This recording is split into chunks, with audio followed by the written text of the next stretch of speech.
दोस्तों, आपने कभी न कभी व्हाट्सएप पर यह मैसेज पढ़ा ही होगा, your messages are end to end encrypted. क्या आप इसका मतलब जानते हैं? मुझे पता है आप कुछ न कुछ तो इसका मतलब जानते ही होंगे, क्योंकि टेक्नोलॉजी का ज़माना जो है। तो चलिए आज मैं आपको बताता हूँ कि केवल यह तकनीक व्हाट्सएप पर ही नहीं बल्कि अधिकतर मामलों में यूज की जाने वाली एक टूल और टेक्निक है, जिससे कि आपका और हमारा डेटा इंटरनेट पर सुरक्षित रहता है। तो आइए देखते हैं कैसे। एंड टू एंड एन्क्रिप्शन संचार बातचीत जैसे chat, text messages, video, photo आदि के द्वारा संदेशों को भेजने का एक अद्भुत तरीका है।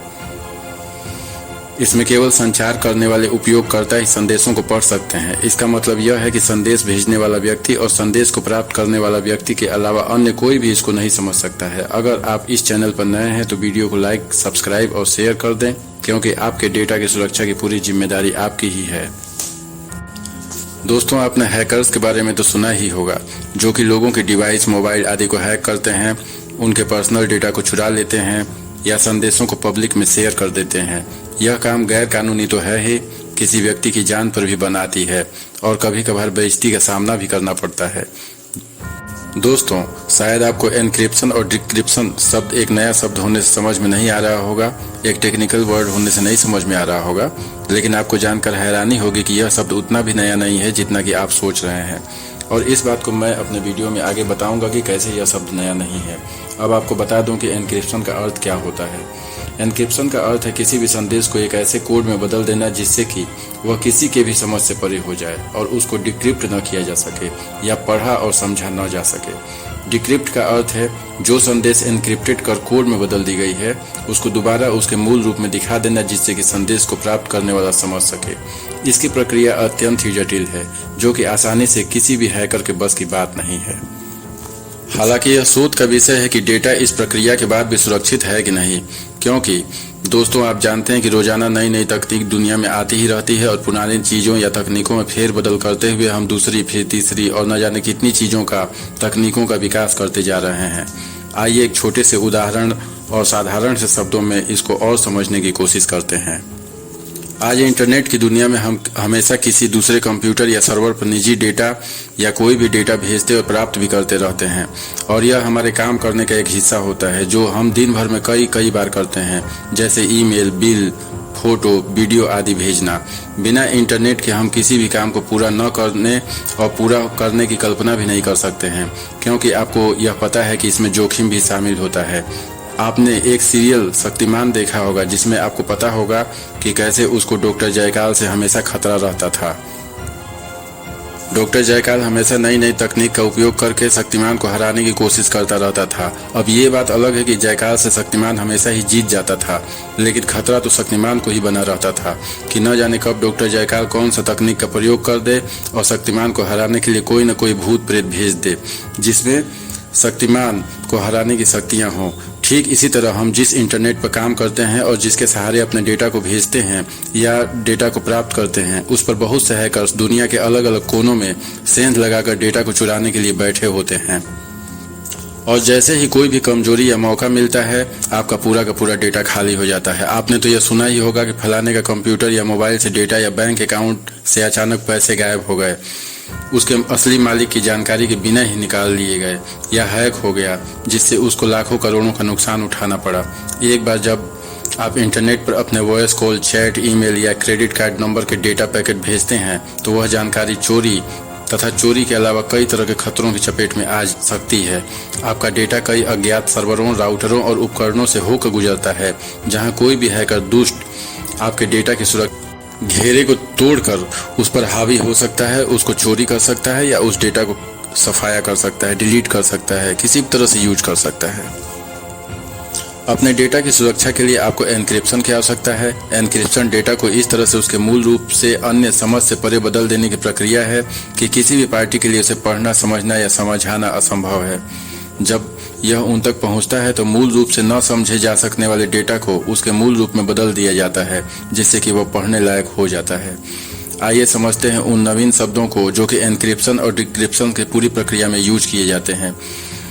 अनएन्क्रिप्टेड डेटा को प्लेन टेक्स्ट कहा जाता है, एन्क्रिप्टेड डेटा को सिफर टेक्स्ट कहा जाता है, और कंप्यूटर तंत्र जो इसे एन्क्रिप्ट करने के लिए डेटा पर चलता है उसे एन्क्रिप्शन एल्गोरिदम कहा जाता है।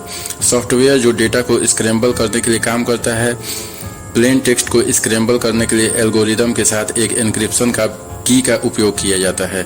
डेटा को डिक्रिप्ट करने के लिए एल्गोरिदम के साथ सही की आवश्यकता होती है। केवल सही की रखने वाला ही मूल डेटा तक पहुंचता है। की संख्याओं की एक लंबी स्ट्रिंग है जिसे आपको याद रखने या देखभाल करने की आवश्यकता नहीं है, क्योंकि सॉफ्टवेयर इसका ख्याल रखता है। सिक्योर लोकेट लेयर SSL या नवीनतम updated version transport layer security TSL web आधारित एन्क्रिप्शन के लिए मानक है। जब आप कोई ऐसी साइट दर्ज करते हैं जो आपके डेटा के लिए एन्क्रिप्शन प्रदान करती है, ये साइटें आपकी निजी जानकारी जैसे व्यक्तिगत विवरण, पासवर्ड, क्रेडिट कार्ड नंबर संभालती हैं। एन्क्रिप्शन कैसे काम करता है, इसको एक उदाहरण से समझते हैं।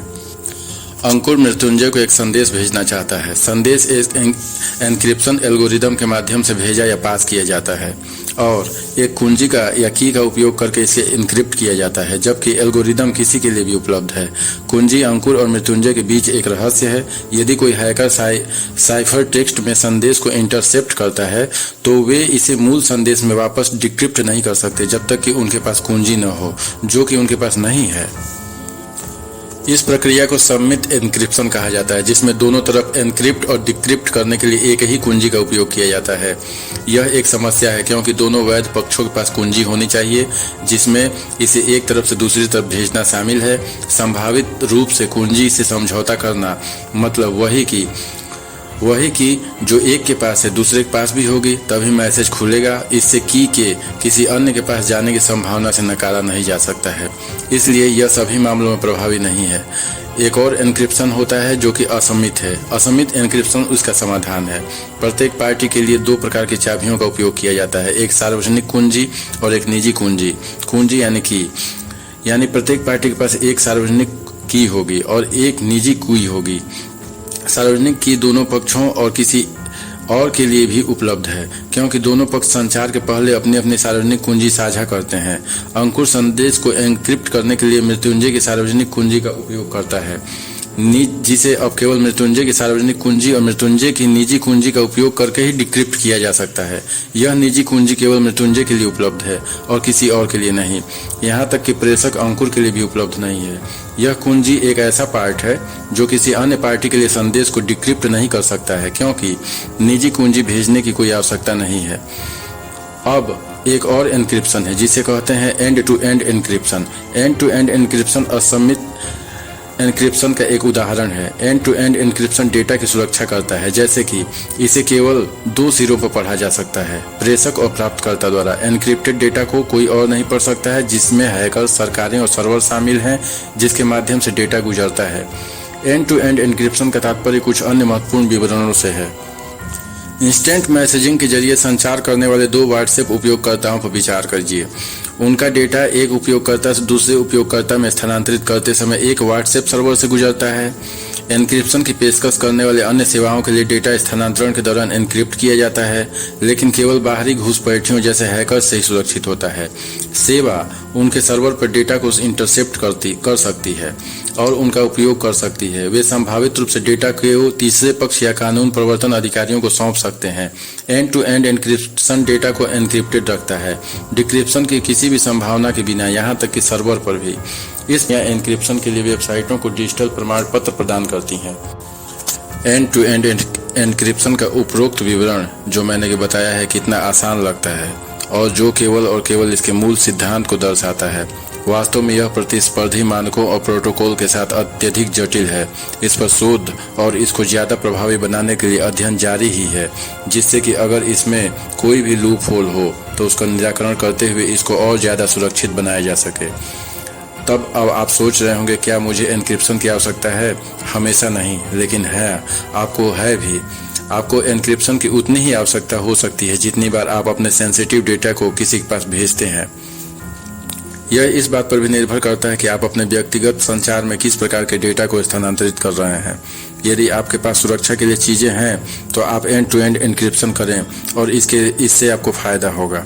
बहुत से लोगों को व्हाट्सएप और अन्य मैसेजिंग ऐप्स के लिए एन्क्रिप्शन महत्वपूर्ण नहीं लगता, लेकिन बैंकिंग या ई-कॉमर्स लेन देन ऑनलाइन करते समय हम सभी को एन्क्रिप्शन की आवश्यकता होती है। किसी भी मामले में एन्क्रिप्शन आमतौर पर आपकी जानकारी के बिना होता है और अधिकांश लोग यह नहीं जानते कि उनका डेटा कब और कैसे एन्क्रिप्ट किया गया है।